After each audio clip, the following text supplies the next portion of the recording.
كل الناس في البلد كانت بتتكلم عنه، بس محدش شافه فعليا. لكن الليلة دي واحد شافه وفضل عايش عشان يحكي. شاف أبو رجل مسلوخة. ولو كنت فاكر إنك مجرد بتسمع قصة، يبقى لازم تعرف إن اللي حصل له ممكن يحصل لأي حد. ليلة كان سيف راجع متأخر من الشغل، ماشي في طريق صحراوي صغير وسط الضلمة. الطريق ده معروف إنه مهجور، والناس بتتجنب تمشي فيه بعد المغرب.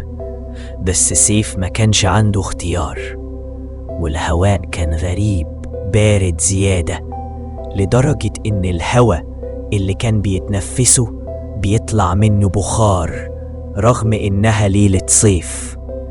بعد 5 دقايق من المشي سمع صوت حاجة بتتسحب على الرمل. سيف وقف مكانه والهوا وقف معاه. سيف رفع الفانوس اللي في ايده، والنور كشف آثار على الأرض. مش آثار أقدام، ده كان خط طويل متلوي في الرمل، كأن حد بيسحب رجل تقيلة أو ميتة. سيف مشي خطوة قدام والفج بدأ يتكون حواليه، وبعدين شاف العينين، 2 ضوئي صفرة واقفين جوه الضباب. مفيش جسم واضح، بس العينين ثابتين وبتكبر كل ما الضباب بيقرب. فجأة الضباب اتشق وظهر جسم آدمي طويل بشكل مش طبيعي، لكن رجله الشمال كانت مسلوخة بالكامل.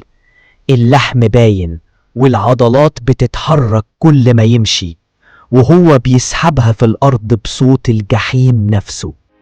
سيف جري وهو مش شايف حاجة قدامه غير اسمه اللي بيتهجاه في راسه.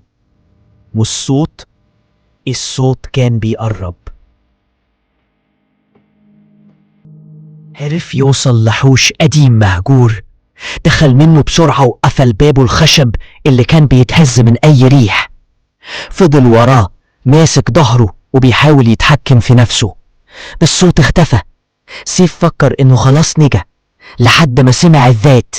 مش هربشة، مش جر، ده كان تنفس تحت الأرض جاي من فتحة في نص الحوش. سيف قرب من الفتحة ونزل على ركبته، وسمع صوت حد بيتنهد، ثاني وثالث، وبعدين خرج صوت رفيع، مش صوت إنسان ولا صوت حيوان.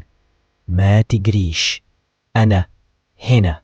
الأرض كلها بدأت تهتز والتراب يهتز، وإيد مسلوخة طلعت من تحت الأرض تمسك في طرف الفتحة.